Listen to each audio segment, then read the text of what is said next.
On that note, I would like to get a little bit into your book, Okay.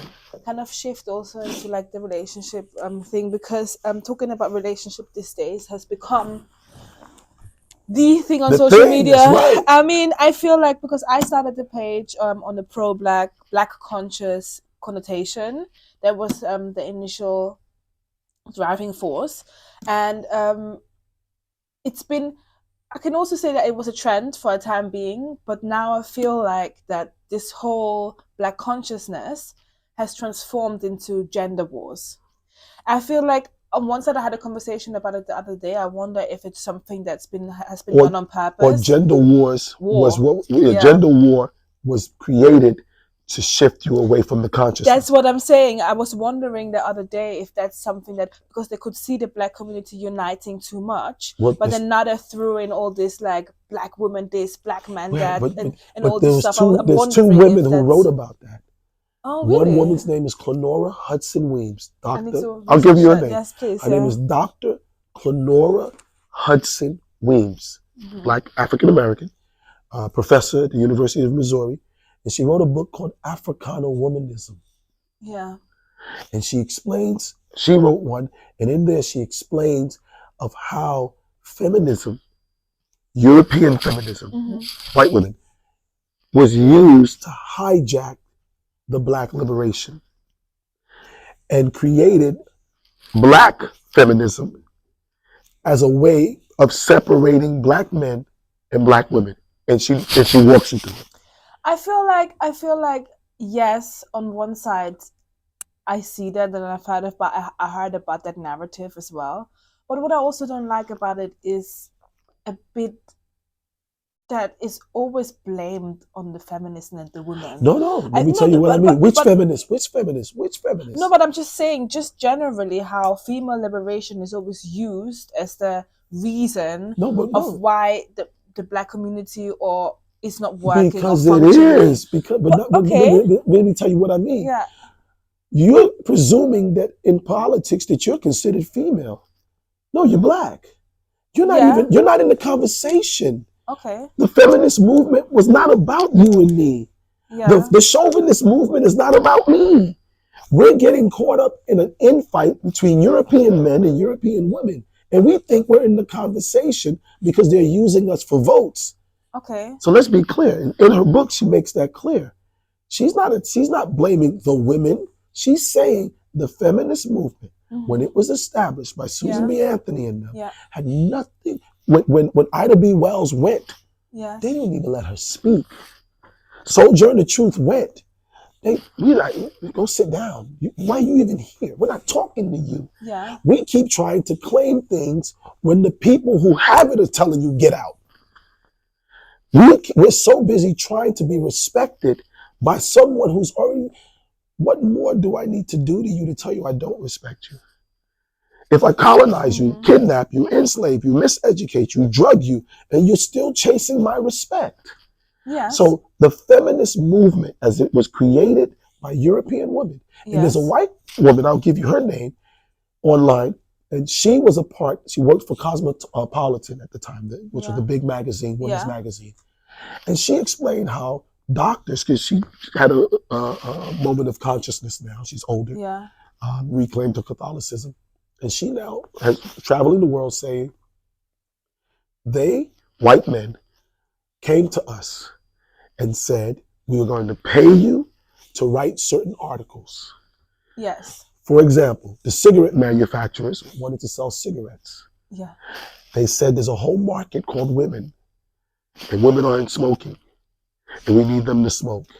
So we need you to say to all the feminists, white feminists, that on day XYZ, no matter where you are, y'all are going to walk outside, pull out a cigarette all around America, and light up as a sign that we are equal to men. This happened. This is not me. This is anyone listening, anyone in your audience can pull it up and go, oh my goodness. So when we're saying feminism, I'm talking white feminist. I have daughters, so yes, I'm not anti-women, right?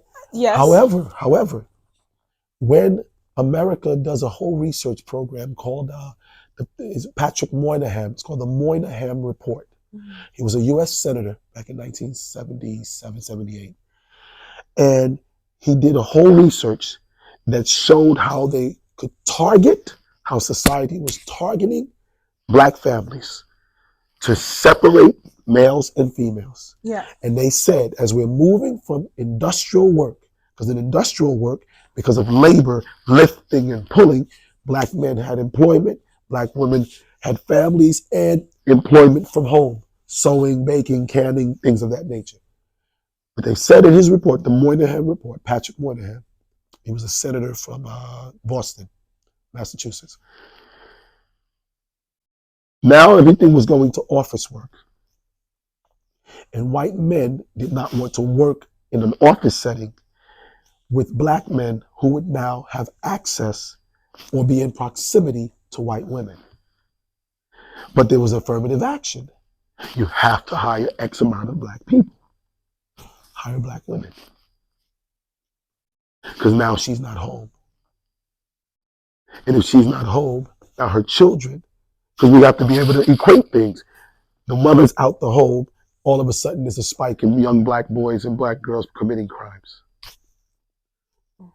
We weren't committing crimes when she was at home.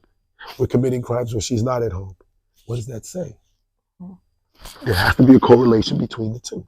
So we're not blaming feminism. I'm not, right? I can't speak for everyone. I'm blaming white feminism and how it made black women trying to reach the same heights and be in the same conversation forget some black women. Clenora Hudson Weaves says Africana womanism, which says include the man and the children. Today's society says chase your career first.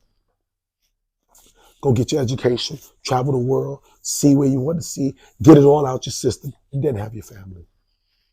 In theory, it sounds awesome, right?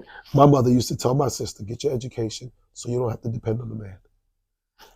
Meanwhile, my mother told me, get your education, learn to cook, because one day you're going to have a wife and you're going to have to be able to teach her how to cook your traditional foods and you have to provide for your family. Same mother, same family, two different dichotomies. So if my sister and I were not in the same family, I couldn't date her because she's thinking opposite to what I've been programmed. My mother, a man like me would never be attracted to my sister with that way of thinking. And a woman like her would never be attracted to me with that way of thinking. Yet we're both from the same woman. Africana womanism, Clenora Hudson Weaves, Dr. Weaves says, you cannot have liberation of the female, this idea of female liberation. Who's oppressing you? I'm not in the halls of power. I'm not at Downing Street. So who's oppressing you? We're facing the same oppressor. But they've convinced many a black woman, that black men are oppressing you. How? We don't hire you. When you go for a job, it's me. That's normally. No. So you don't think that at no point in history that a woman and a man, like a woman not having money for anything, like her own money, and the man being the only one that has money, you think at no point in history that was maybe kind of creating an unhealthy power dynamic? Capitalism introduced money, paper money. Yes. African, Caribbean, indigenous women of North and South America owned land. Land was resource. Land was the ability to feed yourself. Land was the ability to feed your offspring. We didn't have that issue. Europe made everything about capitalism because England is an island. So if you made it about land ownership, there's not enough land. So it had to become about paper. Think about what I'm saying. Yeah, but I understand, and I can't disagree with that. Yeah. In indigenous culture, there wasn't a thing about you didn't have money because it wasn't about money. Yeah, but that is then. But we are now in a society, and we're not talking about that because we are here at the moment, and let's go a few decades back. Okay. But you're saying there was never.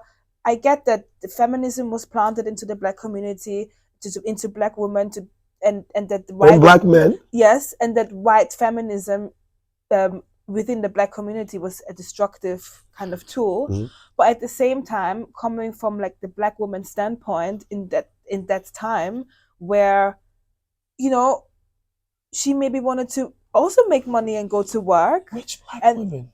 you don't think No. that The question I'm asking is, women going to no, work? So you're basically just saying women no, going to but you work see is what you just generally not did? a good No, thing. I didn't say that. That's what you said. What I Okay. said was, which Black women? No one asked Black women, do you want to go to work? That was the presumption. As Okay. if raising children wasn't work. Okay. See, they were Black. You understand what I'm saying? Yeah. The notion Black women were at home, they didn't have money. You mean the Black women that were jarring fruits and vegetables, that were perming people's hairs, that was selling and buying, that were making clothes? Okay. They had money. My aunts and them had money Yeah. because they learned how to use their skills. What the white men convinced us of is it doesn't matter if it's not getting paid a check on time. There's a difference. When you work for yourself, Yeah. you don't have a payday. Yeah. You got to go get it every day. When you work for someone else, I'm going to get paid. I work 2 weeks in the hole, and then I get paid the 15th and the 30th of every month. Some people get paid monthly, weekly, bi-weekly, whatever. Mhm. And so they convince you and me, Yeah, right? sure. Because I have children. I haven't worked for someone in 20 years, about 20 years now. Yeah. Going in, punch a clock, the whole thing. Fair enough. Yeah. Yeah. Same. I can And my personally not children, subscribe to it growing either, up, yeah. they used to say to me, Dad, do you work? Yeah. I remember my oldest daughter here saying to me one day, Dad, do you work? And I said, what do you mean? She said, because you take us to school, then you come back home, then you pick us up, then you coach us, then you this, then you that. I said, yeah, and I write books. She said, yeah, you write books. But that's not, I said, it's not work. I said, but I sell the books. Yeah. And I use the money to help feed you and clothe you. Do you only consider work if I go and work for someone? Yeah. And she went. And she had to pause. And I said, I don't want you to think that. Yeah, sure. We think work is when you go and someone pays you. That's not work, that's slavery. But then I feel like for the general public, is it realistic to think that everybody's just gonna have their own business and do their own thing? Everybody who has the mental capacity to do so can. Okay. You have the ability. Outside this door, there's a chicken shop to the left. Yeah. They employ people. Yeah. To the right, there's a Ugandan restaurant. Yeah. They employ people. Next door to them, there's a Polish grocery store. They employ Polish. Mhm. Next door to them, across the street, there's a Turkish shop. Yeah. They why all the Turkish women aren't working jobs? When's the last time you seen a bunch of East Indian, Asian women working? When's the last time you seen a bunch of Oriental, I don't know, each country has a different way of calling people, Chinese people working for someone that's not Chinese? Go. Chinese people living in London abundantly work for someone that's not Chinese? I mean, I don't know. I can't really answer that. No, I'm saying, have you seen it? I mean, yes. Abundantly? Abundantly. In the same manner that blacks work for someone else? In a Turkish shop, how many times in a Turkish shop the Turkish woman do you work see there? that? Okay. Yeah. Why don't they hire everybody else? Okay. Well, I just feel like generally, sorry to interrupt you, just okay. go back to the point. I just feel like generally, when you look at the demise of the Black community and what has happened in the West, and just to charge it to Black women being liberated and saying, having a job or like, you know, I just think I've this never like, said that. Oh, okay, because you keep saying that. No, because that's what I said. thought. Clenora Hudson Weems Yeah. said we must move away from feminism to Africana womanism, which means that the Black woman understands that her liberation must include the Black man and the 100%. Black family. Yes, yeah, but unfortunately, there are Black feminists that say, I don't want children. Okay, you cannot have liberation without offspring. Yes. Offspring is what food, shelter, reproduction, the basis of all species. Yes, including bacteria. No, that one I can 100% So I'm not saying Black women's fault. I didn't say that. Okay. I said Black family. We got to come together. 100%. There's no you without me. 100%. Right? Yes. Or I say I've spoken to white feminists. I've spoken to Black feminists, and I've said to them, they said we don't need men. I said why not? I said because You said there's rules, yes, and these rules say you're equal, yes. And who enforces those rules? Mm-hmm. If right now you were walking down the street and a man tried to talk to you, they call it talking up or something, right? How you say it? Chat you up, chat you up. Chat you up. Okay, and you weren't interested. What are some ways you can say I'm not interested? Just saying, I'm not interested. Okay. I have a boyfriend. Why do you have to make an imaginary man up? Because you know men respect that imaginary man. No, they don't actually. No. What I'm saying is, but sometimes they do.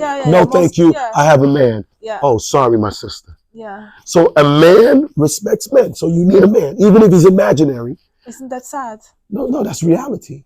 I know, but that's not sad. Okay, no, it's not. Why should it be sad? If your toilet stops, as a woman doesn't mean anything. No, I didn't say your body. You keep putting words. If you go to flush your toilet and it doesn't go down, who do you call? A plumber. Why you don't fix it? Your body as a woman says you could be able to fix it.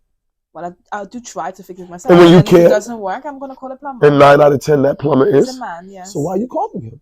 Figure it out. Call a woman to come do it. But I think that's a really weird analogy. No, it's not weird. Yes. It's saying we need each other. That's the point. 100%. There's things you cannot do without men, and there's things we cannot do without you.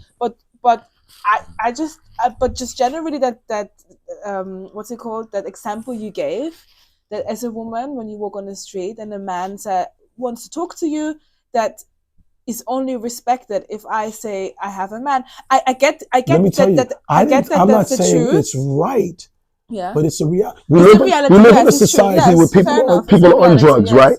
But I just don't want to derive too much from the topic we just hear. So I fully agree with you on the terms of like, that's fact. That's how it is. Mm-hmm. And whether I like it or not, that's the way it is. That's the way it is. But why is that? And why shouldn't we think about why that is and challenge that thought? Whether when a woman just says to somebody, I know why it is. Why? Yeah. Because the people are drugged up, hormonally imbalanced, acting a fool. So I'm asking a hormonally imbalanced, drugged up, alcoholed up, miseducated man to act like me. And I know that's not a reality. So it is dysfunction. It's dysfunction, right? That's true. It's dysfunction. Right. So I got two choices. Mm-hmm. I can sit with my spouse and say, these 10 guys are dysfunctional. Yeah. What chance do I have of fixing all 10? Or I can figure with you a way in which we navigate these 10. Yes. I'd rather figure it with you. 100%. Where society is saying men should be this and men should learn how to respect women's bodies. Yes, but they're crazy, so they won't learn no matter what we say. And the same way the other way around, and that's what I wanted to get to. And sorry that I kind of like had to dismantle or like disagree in a way. No, you're supposed to disagree. I don't want to be like argumentative. No, but no, that's not argumentative. You're supposed to disagree. Yeah, that's called thinking. Yes, and you know, the only thing I wanted to get at is like, and that it triggers me a little bit because it happens a lot on social media where I'm somebody, I guess it's inherently an African thing where you like weigh out both sides and you can see that it takes two to tango, and there's on both sides, feminine and masculine side of the Black community, things where we have to improve and progress and come together and think about solutions. Exactly. Now, what I don't like is this whole idea of the blame game. And as soon as you know, you look at the Black community and why things are not working, men come up and say, it's because feminism and women are X, Y, Z. Some men. Some men, it's true, some, and then very women, true. Some and women. Then the other way around the same. And I'm just so sick of it. Like, we really need to look at the thing and weigh out both sides, masculine side, feminine side, and think what has gone down wrong on both ends and how can we progress, and not this whole thing of like feminists and this and men are like this. But you know why we can't do it? It's so sad. But you know why we can't do it? Yeah, because we want to hold on to the dominant culture, and the dominant culture designed that. It's doing what it was supposed to do. Yeah, someone designed a policy to keep me and you at odds. Yes, 100%. We want to keep applying the policy. Yeah. While saying why we can't fix it. That doesn't make sense. You've got to put the policy down. Yeah. The policy was designed to make me and you fight each other. Yes. We each are holding on to the piece of the policy that we feel we identify with. We'll never come together. We've got to put the policy down. We've got to go, there's a flaw in this policy. Yeah. Chauvinism is flawed, but that's not African. We had queens, Queen Zinga, Queen Koroma, Queen Candace, Queen. So we didn't have problems with women ruling us. That was a Greek situation. We had Queen Cleopatra. We had so many queens in Africa. So that wasn't this idea of black men suppressed black women. That wasn't African. We had warrior queens. We had all kinds of stuff. So, but the European, they had chauvinism. The Greeks, women couldn't own property. African women have been owning property since the beginning of time. So what's the issue? Put down someone else's narrative about you. We keep reading what they told us. I'm reading what they told me on Love and Hip Hop about black women. I don't know black women that act like that indigenously, originally, but now they're starting to act like that. The television told me on 48 Hours that black men are killers. I grew up with a bunch of black people. He ain't killed nobody. So the narrative, we have to put the narrative down. Until we put down that narrative, we'll keep being at odds because the narrative was designed. You can't have a relationship where there's no culture. You can't have a relationship where there's no spirituality. You can't have a relationship where there's no language, right? I'm from America, raised there. She's gone. She's from the UK. 2.5 years, 3 years in, we're just now getting to where we get each other. Because I might say to her, yeah, I took out the garbage. You're welcome. And she might think, so you want me to say thank you? I say, no. It's an American slang. It's a way of saying I took out the garbage. But we didn't know that at first. Because I didn't grow here. So there were things I would say. Literally, if she comes, she would tell you. We have to learn each other, Yeah, but not just learn each other. We're both speaking English. It's crazy. And it's two different English. Yeah. Should we, let's get into the book though, yeah? Okay. So it's Love, Lies, and Liberation, Correct. The Science and Art of Sex as taught by the Min priesthood. Okay, so this is actually kind of like the main kind of driving force of why we have this conversation today. So as we started talking about relationships and love and talking about, our community, the melanated people in the world. Can I blow my nose, Sure, please? yes. Something is... 1 second, please. So, okay, so let's get. I'm gonna repeat it. Yes. Love, Lies, and Liberations: The Science and Art of Sex, basically. That's taught by the Min priesthood. That's the basic part. What's the Min priesthood? If I talk to someone from India, yes, about sexuality, yes, they have a book called the Kama Sutra that speaks to Indian relationship between male and female. Yeah. That governs them, that goes back thousands of years. If I talk to someone from Japan, they have Shinto. And in Shinto, it speaks of male-female relationship from the bedroom to the house to the child rearing, etc. Reference point. China, Confucianism, same thing, Shinzu. Blueprints, relationships, heaven and earth, yin and yang, how to interact. Most black people don't realize in Africa, at the Nile River Valley, they had a papyrus called the Papyrus of Amsu, A-M-S-U, also called Min. The statue of a man with an erect phallic holding it as a sign of having potency and the ability to control his sexuality. That book is based off of that papyrus. That's here in the British King's College, as well as the Cohen Papyrus. So, but most people don't know. We think Africa, ancient Africa, we built pyramids and we Timbuktu, but we had love. We had poets. We had love stories. We had relationships, Isis and Osiris. That was a love story. Akhenaten and Nefertiti, that was a love story. You understand? There were love stories but we don't get to tell that. So it makes it seem like there's no black love. Now, each group that I mentioned, from Shinto to Confucianism to Hinduism, their love stories are based off their culture. We're the only group of people who are basing our love story on someone else's love story. You understand what I mean? We're grabbing to Valentine. It had nothing to do with us. It didn't.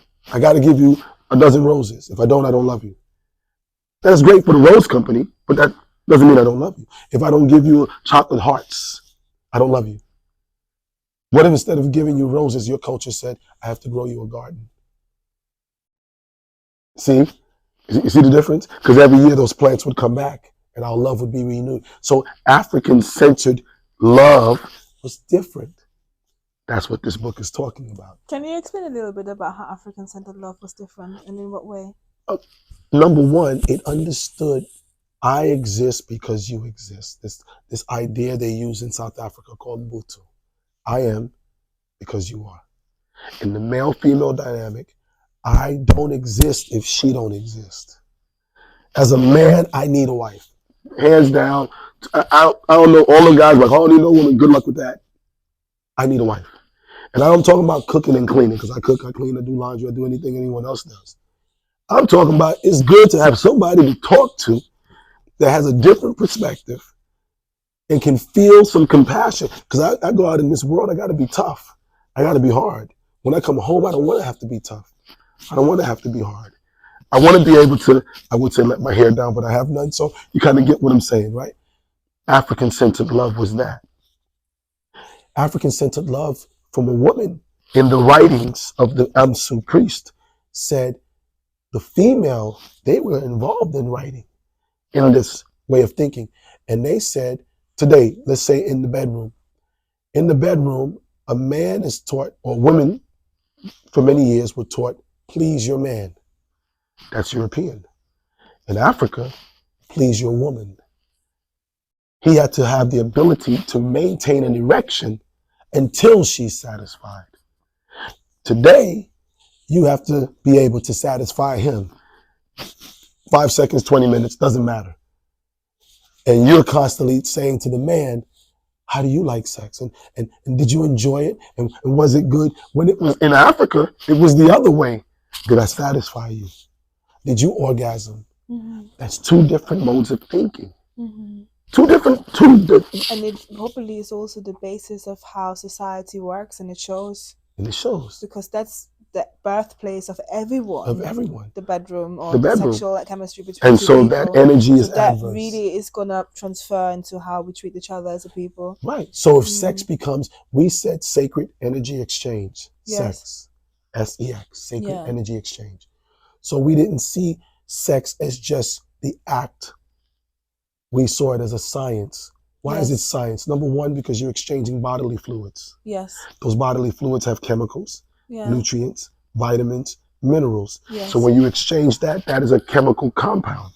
That is a chemical formula.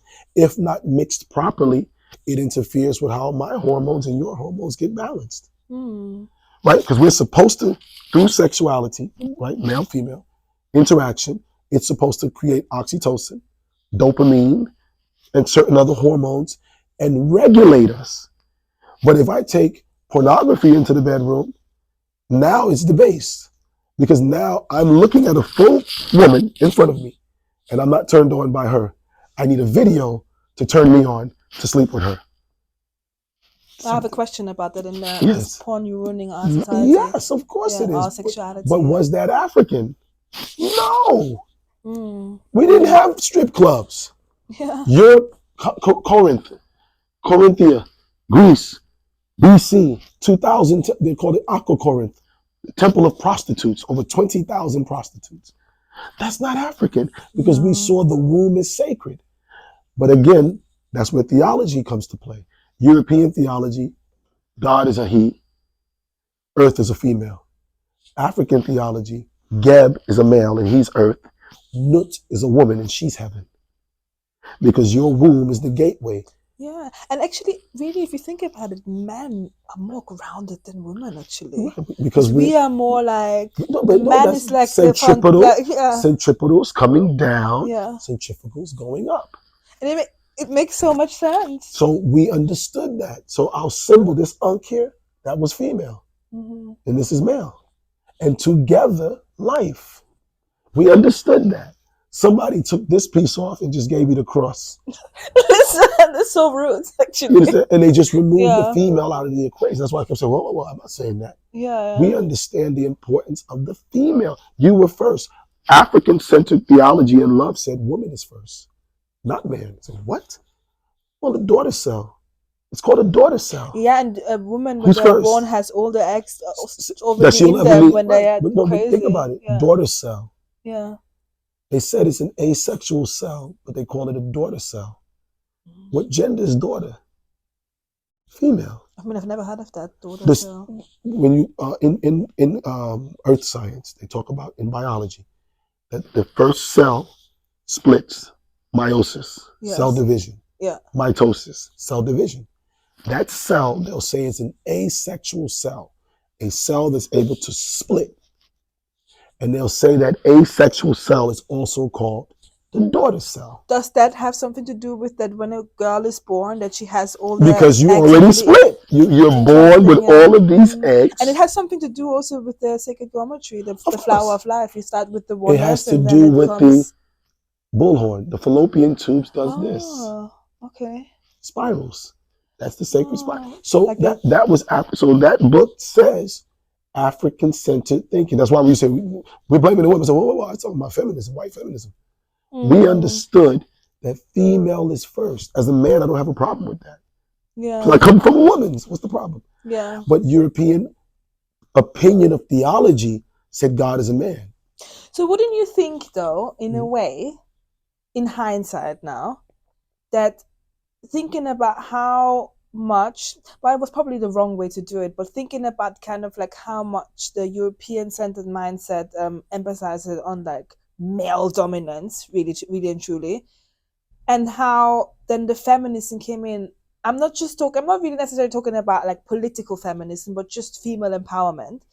That was an attempt to kind of get back to the Africans, Yeah, and but in the wrong way. But it was, but but it was an attempt by who?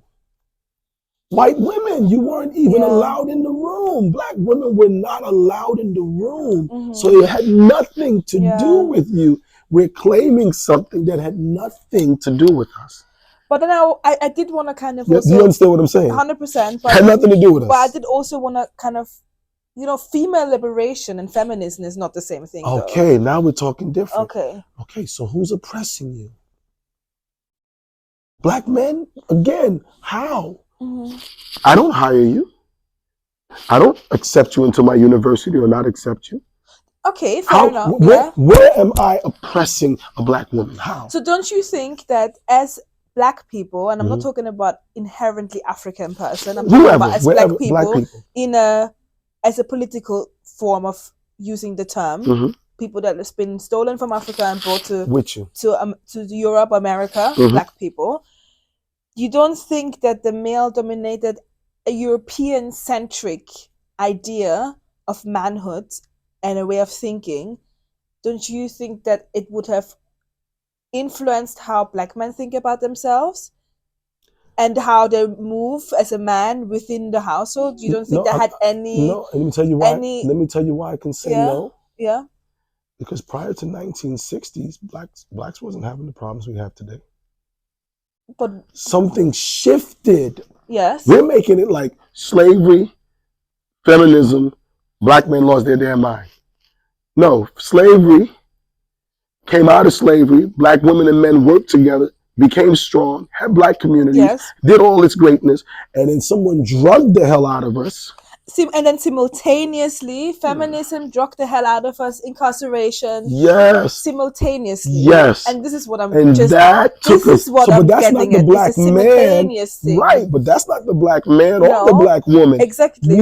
We're suffering what I call misplaced anger. Yes, I'm blaming 100%. You, you're blaming me, yeah. And the person who actually did it is getting away. Yeah, and all I wanted to get at to basically, I don't want to get too much into it, but I just wanted to get into that. It's a thing that happens simultaneously. Yes, and it's not. But like it wasn't by chance. No, of course not. It was all planned. It was planned. But can we get back to it because I do want to know more about the book and what it said in there. Sorry, what was the code again? 2468.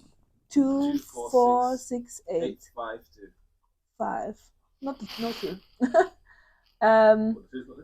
No, neither too. So yeah, so I wrote a few like points down, which Okay. was I saw in the book, and the first one here was you're talking about the energy that we produce during sex, Yes. and I wanted to kind of like hone into that and how I guess I didn't read the chapter, I just It's saw the okay. heading because I just had two No problem. minutes, No problem. but I guess it has something to do with the energy that we produce during sex and how we use it to kind of progress Mm. within society. Mm. Is it, or what To is it about? well, number one, fluid, right? The Yes. way electricity works, Mm-hmm. because we call it energy, but that's electricity. Electricity needs a conduit. It Yeah. needs something to flow through. Has to have that. Yes. Okay. The womb is a conduit. The phallic is a solenoid. It's a switch. Can turn on, can turn off. Mm-hmm. When those two things meet, friction takes place. When friction takes place, heat generates. When heat generates, water boils. The boiling of water in the body, we call that the blood pressure. Blood pressure rises Mm-hmm. and it creates a static discharge. Mm-hmm. That static discharge is actual creative energy, not just on the conceiving a child. Yeah. It can be used because when you feel good, you think better, Yeah. you operate better. Yeah. So sexuality to us was a means by which to regulate hormones, or today, damage hormones. How is it that people have sex and be mad after? That's not supposed to Are they? happen, but it does, Yeah, I guess. I right? guess so. Because Yeah. it's the wrong energy, the wrong frequency, Yeah. right? Pornography. Uh, this body that I'm with is just a body, Mm-hmm. right? I'm just gonna get mine. There's no love, there's no compassion, there's no care. There's no People don't even look at each other anymore. Everybody's eyes are like this. We all having our own. Right? Sure. You're laughing, but right, Yeah. everybody's eyes are closed. No one looking at each other to see, is this person? Are we here? Are we connected? Are we in tune? No, everybody's.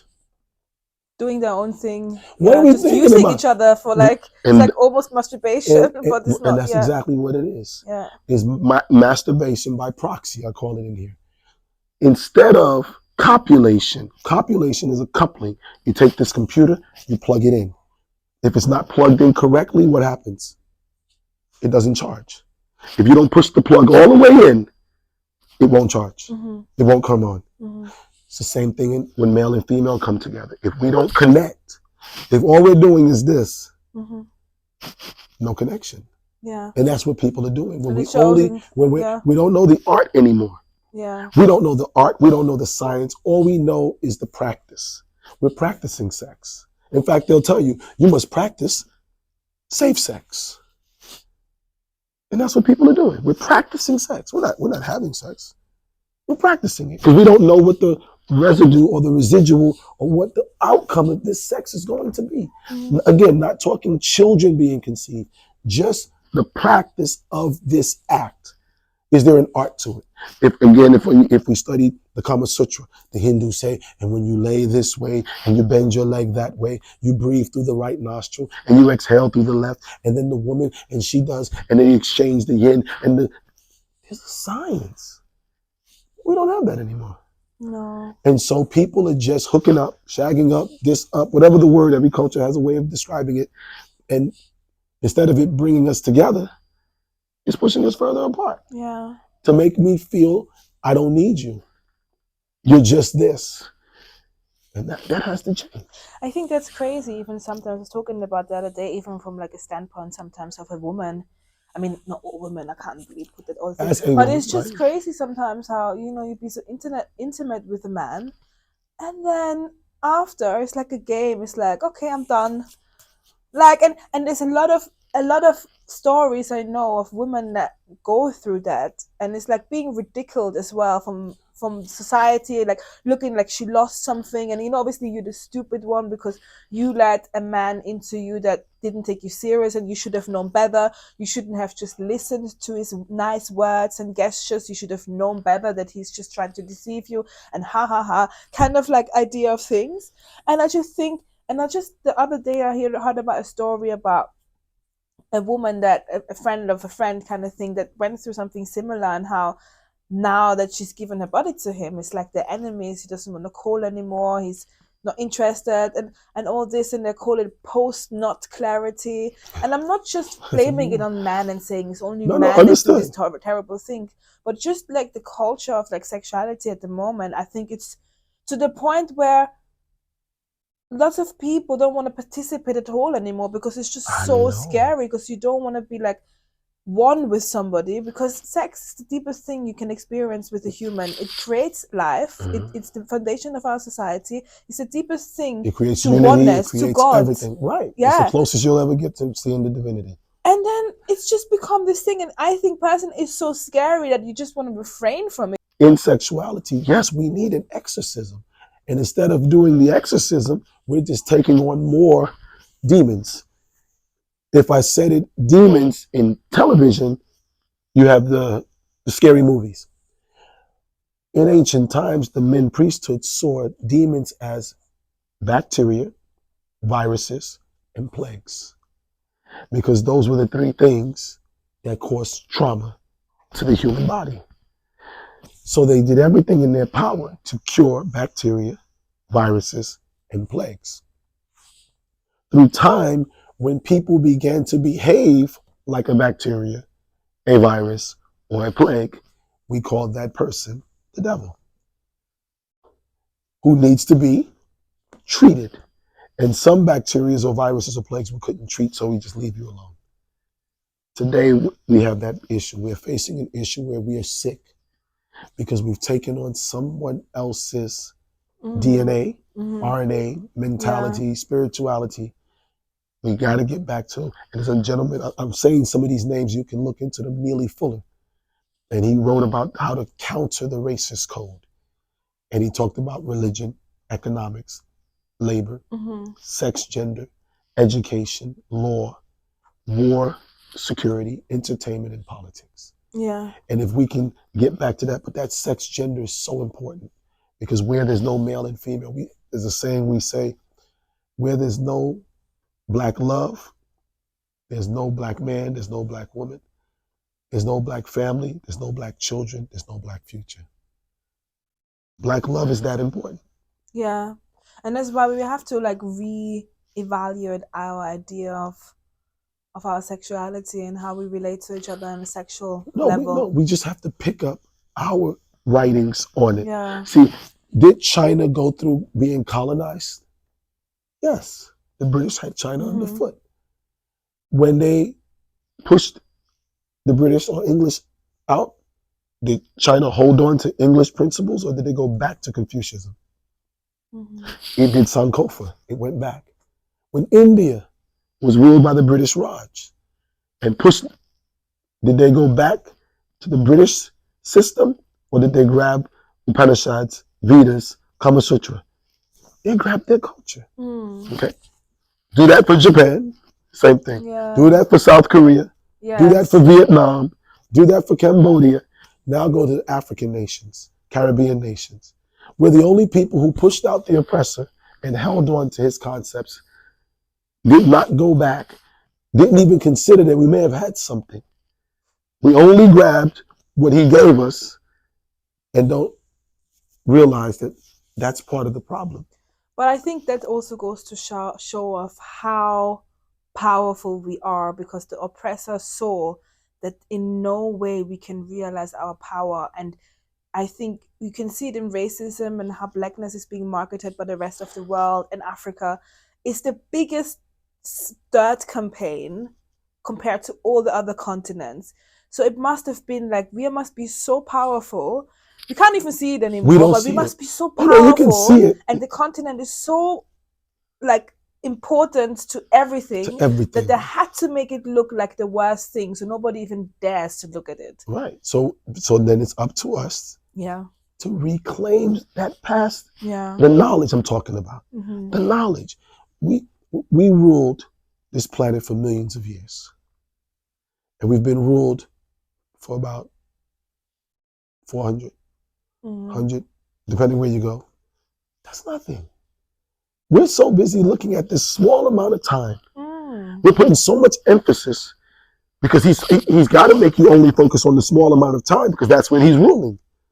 If we think England 1520, it wasn't, when Donald Trump called Africa, that's what England was. England 1520 was a poop hole country. Yeah, and even from the Caribbeans, they would send money to the industrialization. I heard that the people from the Caribbeans used to send money here to people to help people in England survive after World War II. Yeah. See, but we are so focused on the moment. We have tunnel vision. They've given us this, so we're only seeing this, and not realizing there's a whole world around us. All we have to do is change our vantage point. We just got to change our vantage point. That's it. The problem is not the room. Is where I'm sitting in the room. Yeah. Stand in the center of the room and move and just turn around in a full circle. Yeah. And that's the difference. So the book is saying the love lies liberation. We say the science and art of sex. Sex has an art to it, but sex has a science. And that science says when we recalibrate in that bedroom, now we both come out, we have love, the energy in the house is right, we're moving, we're shaking, we're getting things done, business, trade, and anytime we feel out of sync, we come back together. You understand? We copulate, we generate this energy, we raise the hormones, balance each other's hormones. I send an electrical impulse into you. You send an electrical impulse into me, into my heart seat, into my root seat, into your heart seat, into your root seat. We come back out, we're going again. But when you go in that bedroom, what kind of music we going to listen to? It better be music with natural instruments. Better be some jazz, some blues, some R&B old school, some African djembe, some sistrum, some kora, some vaccine, something that's going to put love notes, because music, they misquote, soothes the savage beast. So the type of music I listen to can either soothe me in the bedroom and outside, or it can make me into a savage. And that's what the music has done. So we're in the bedroom listening to the wrong music. As well, and creating children in the wrong frequency. And then wondering why the children are crazy. When you create children in the right frequency, that child is balanced. So you'll see some children that is just always well-mannered. You're like, how old is this one? One. Oh my goodness. She's well-mannered. She was created in love. She was created in the frequency of love. So she can only express love. Another child is flipping the table and kicking over the bottles and cussing. And that child was created. But what was in the bedroom? And I'll be mindful of language, but if you're in the bedroom yelling, F me, F me, F me, then I'm creating F me energy. Then later on, when I say F you don't know where it came from. We just spent the last 20, 30, 40, 50 minutes or hour yelling at each other, F me, call me daddy, call me mommy. But these are the things that it's people, so true. the porn, this is what porn brought to the bedroom. And then we wonder why our kids come out in a certain way. Right, so not just the children, but once we just spent anywhere up to an hour or so cussing at each other, not looking at each other, mostly doing rear, very rarely, right? Meaning not face to face, right? When you copulate, at some point you gotta come face to face and look in each other's eyes because there is a connection. They've done the science on it. But society says no. If I'm just hitting and quitting it, I don't want to look at you. Because if I don't look at you, then I can throw you away with ease. Because then you never connected anyway. You understand? And they created this notion. So after an hour of cussing at each other and yelling all kind of vulgarity, calling it sex, now we're supposed to come out the bedroom and actually get along. Because if I said the same things outside the bedroom to another person, would they feel loved? No. If you just went to the vulgarity that we're using in the bedroom, if you just went to a regular person, not sexually, and said the same words, how would they look at you? Yeah. Would they see me as a man? Would they see you as a lady? No, they'd be like, what kind of animal are you? Just walk around cursing at people? But yet we go in the bedroom and we've been shown through pornography and taught that that's bedroom etiquette. Mm. Yeah, you got great, you got bite it, yeah, you know what I'm saying? You got to just hold it in. No, that's Rome. That's Greece. That's barbaric. We're not having, Babylon. that's Babylon. We're not having sex. We're not making love. We're effing. And that's why it's called effing. We're shagging. And that's why it's called shagging. That's not love. Is this filming still on my phone? Okay, perfect. Okay, so there's another question that I have here about. You said in the book some. Oh, what does it mean when you said harmonizing gender? Yes. Every gender, female has a 75% receptive. When I say female, I don't mean just the anatomy. Receptiveness. Feminine means to receive. Yeah. Masculine means to push, to repel. You're 75 in original culture, if you will, 75% feminine, receptive. Not good and bad, just receptive. You can be receptive to something that's bad for you. 25% repelling. The masculine was considered 75% repelling, 25% receptive. If you can activate that receptiveness in me, and if I can help you understand from the repellingness in you, we can come together. So we have to harmonize our gender. In electricity, there's a thing called grounding. You ever pull a plug out and you see these three prongs, positive, negative, and that neutral. They call that the ground. We're not grounded. We're not harmonized. When you don't have that ground, what happens to the plug? It discharges the energy, fries the socket, and it doesn't work anymore, or the iron stops working. We don't have a ground. The ground is the text. The ground is the culture. The ground is something, the code, something to live by something beyond to people. beyond just the But, physical of yeah. you and me. We don't have a ground. That plug has a ground. So you're in the bedroom, you're in life, and you're copulating, you're going out, you're eating at dinner, and all of these are great things you're doing. We're going to the movies, we're going bowling, we're doing all the fun, going vacation. But once we've done all of that, and most people do all of that in the first year or two, right? Because you're so happy to be with this person, the honeymoon phase, and you're flying around the world. And then you stop and realize, damn, we never grounded. We never plugged in. We never actually plugged in. You have sockets in the body.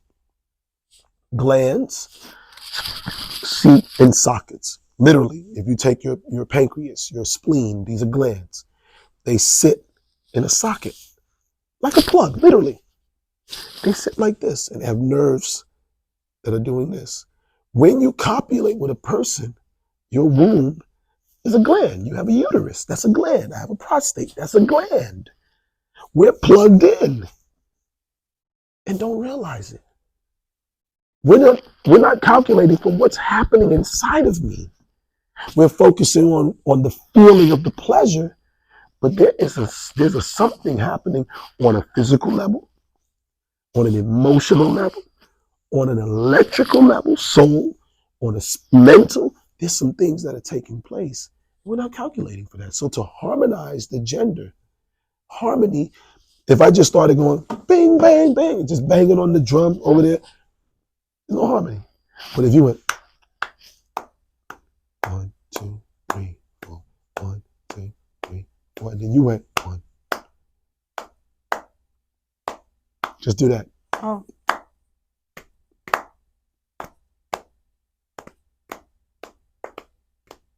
There's disharmony, right?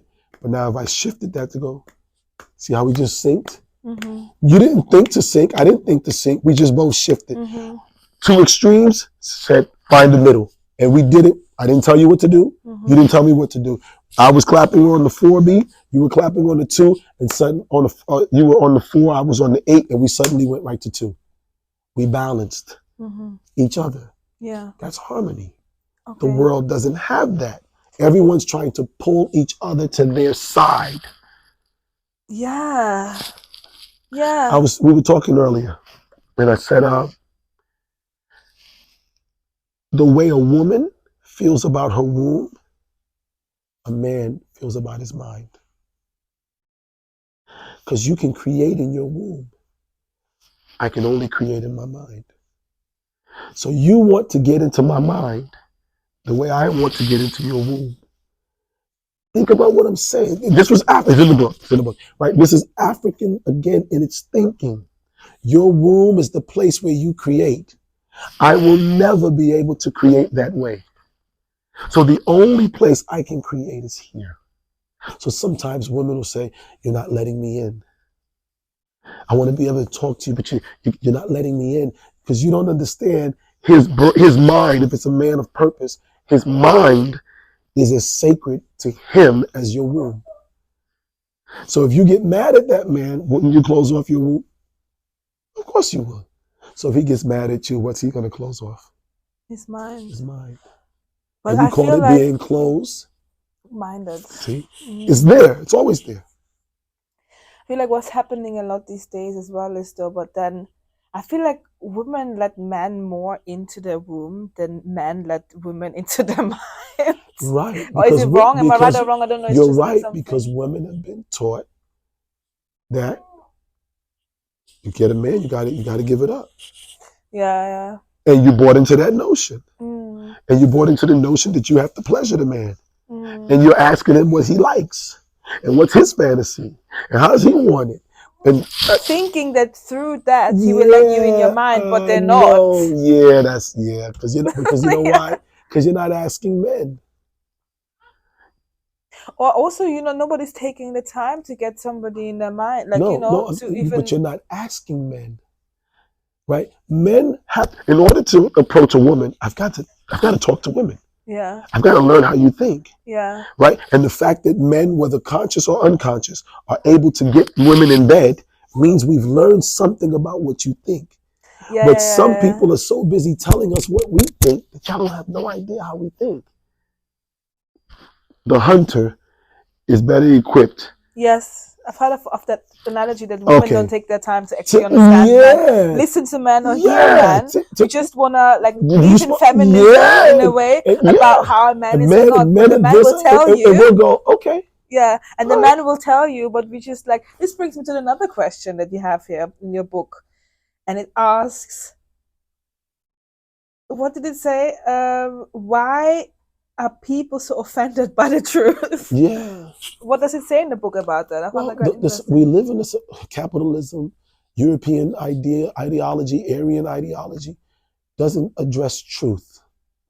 It focuses on the dominant culture and what it deems true. The old African adage, as long as the hunter is writing the story of the hunt, he'll always be glorified. Right? We are living in a culture with a lie, right? Many women have been conditioned to believe in a fairy tale. And the fairy tale, and men too, I'm talking about both, and men have been conditioned to live in a fairy tale. The fairy tale is, as a man, I want to be Prince Charming because he gets all the girls. Now you're reading the fairy tale and not realizing Prince Charming's in all the fairy tales. So he's not very loyal. But you're never thinking about that. You just want a Prince Charming. But it's the same Prince Charming that was with Snow White. He's with Rapunzel. He's with Sleeping Beauty. He's even in Shrek, right? He's there, right? Yeah. Right? This is how it works. So you've been conditioned that subconsciously that one day your prince will come. He's going to do everything. And all you got to do is just be pretty and wait. And sleep sometimes. And that's it. Right? And then he's going to come along. He's just going to kiss you and you're going to wake up and everything's going to be perfect. Now, if I saw a woman sleeping in the alley, right, unconscious, and I went and just kissed her, how's that going to go? A sexual assault. But that's what we're teaching the young man. We're teaching him this. Yeah, take her by the storm. We're teaching girls Goldilocks. That it's okay to sleep in this bed. And if that bed doesn't fit, sleep in that bed. And if that bed doesn't fit, sleep in that bed. And to eat the porridge and this is too hot, and this is too cold, this is just right. So we're programming the girls fairy tales, and this is European fairy tales because these fairy tales come out of European Renaissance, and these were horror stories. All the fairy tales And were they were horror. dark times. You And call them times the dark yes, times, and anyways. but now we've grabbed it. Yeah. So now Romanticize it. right, and the truth is no longer there. I'm telling a man, tell me the truth, show me the truth while I have extensions. Fake eyelashes, fake nails, fake this, fake boobs, fake that, bodysuit, this. I don't know what the bodysuits are called, but you know what I'm talking about, the suits that you zip up, right? Your scuba, I call them a scuba suit because that's the only thing just show every corner of your body, basically. Right. Yeah. And, but we don't want to judge. But it's not the corner of the body. The nails aren't real. The eyelashes aren't real. The makeup isn't real. There's women that are afraid for their man to see them without makeup. So somebody has men and women, black men and women, buying into a fairy tale. So truth says, I want to see your face. And I tell women all the time, is stop telling men the flaws that you see in your own self. Because women will go, you look at this big bump, oh my God, I know you can see it. Are you looking at the bump right here? And the guy's like, no, I was just looking at you, but now you're making me see the bump. I know you think I'm putting on all this weight, but I never thought you was putting on all this weight. But now you're bringing my attention to it. Oh my God, because we as men are not going. You're so oblivious. Men are quite oblivious. No, we're not oblivious. It's that we had mothers who we love, and our mothers put on weight, and we still love them because we know how to love you even if you put on weight. We were conditioned by a woman to love you if you just be you. My mother put on weight. No, my mother showed me her face. I see my mother's natural hair. I see my sister's natural hair. Ain't nothing natural about you that I haven't seen. Y'all, it's not we're oblivious. We're not focused on that. I think oblivious was the wrong word. Right, they got you focused on what you look like. Yeah. So you think you're not dressing for us. Y'all, many women are dressing to compete or to outshine each other. That's what men do as well a lot. Like no guy goes, yo, did you see those nails she had? Yo, I gotta get with those nails. Yo, you see the way her hair, the type of hair she had? She had this new hair. No guys are doing that. Yeah, really? No. So men don't care about the hair, the eyelashes. Like men, I don't. Let me say it again. Are there men that are caught up on the fake? Yes. But you'll know them because they're flamboyant. They're walking around with the extra tight skinny jeans on. Ain't no man. All the designer showing cars, trying to divert but the that's attention. Not the type of man that I'm talking to. And that's not the type of woman I'm talking to. I'm saying a man or woman of purpose. Yet we want you to look nice, but we're not asking you to be a transformer where you're this person, and then one day I come to the house early in the morning, you answer the door like, is Lucy here? I'm Lucy. Oh, okay. That's, you understand? A man who has a purpose. If women say, I want a family, I want a husband, a man who wants to be a husband, we know you're going to change. But we had a mama and we had a sister. And we had aunts. We have nieces. We have a grandmother. My grandmother didn't look at 90 when she passed the way she looked at 18. But I loved her no less. Do you understand? So when our black mothers and daughters and sisters and wives begin to, and I'm not saying don't look nice, I'm saying stop thinking that your flaws, physical flaws, are our issue. Our issues are not the physical flaws. Our issue are the emotional flaws. Because that's the part we don't understand. You understand? It's true. I can see that it's interesting because I personally do that in a sense. Like, I'm actually not talking about my physical flaws. I'm just talking about my flaws in general. Like when I get to know someone, I tend to talk about or make my flaws and my shortcomings very obvious from the start, because I always feel like if I always show myself from the absolute best self, then when it gets down the line, if I told you before, then at least you don't feel like taken by surprise kind of thing. Right. But let me just say this. That's noble in the right setting. Yes, you should tell your truth. Yes, you should. That's part of the conversation. But if it's to the wrong setting without the cultural, spiritual component, it's going to be weaponized against you. Yeah, it has been, Because yes. in the world, that's the game. Yeah. The game of the world is guys are trying to get as much. You guys go to a party to do what? To get the numbers, to get the digits. That's why we're there. In culture, when they bring all the women and men together, he goes there to find a wife. In that traditional sense of the word. If it's a family affair, he knows he can't just hit it and quit it because there's too many witnesses. But the club, oh my gosh, shark in the water. What are we doing? Yeah. No rules. We got to get back to the rules. That book is focusing on the rules. Yes, it has bedroom etiquettes, it has positions, it has pictures, it has all of that. But ultimately, it's saying to everyone, and I'm asking people who will watch your broadcast, join the Love Lies Liberation. Go to journeyhomegroup.com. We'll give you the information. Yes. Click the link, get your ticket, be a part of the conversation. Yes, everyone, we've been talking this for 20 some years. This is not new, right? We've been doing it even when it wasn't popular. But we're not doing it from the standpoint of black man, black woman, we got to get along. We're saying we can't get along until we first determine who are we. And we need a manual. That's the manual. For those who are willing to let it be their manual. That's the manual. That's the manual, right? And it's not a manual that I don't have to go back constantly to and reference. People say, but you wrote it. So right, just because you wrote it don't mean you've mastered everything. I can write a book on playing football, don't mean I'm gonna score a goal every time. You still have to keep practicing. And that's what the book is promoting. One last thing from my notes. Okay. It said in the book, love is not greater than like. That's right. I don't understand. All right. Two magnets. Yes. Have a polarity. Yes. Have a charge. Yes. One is positive. Yeah. One is positive.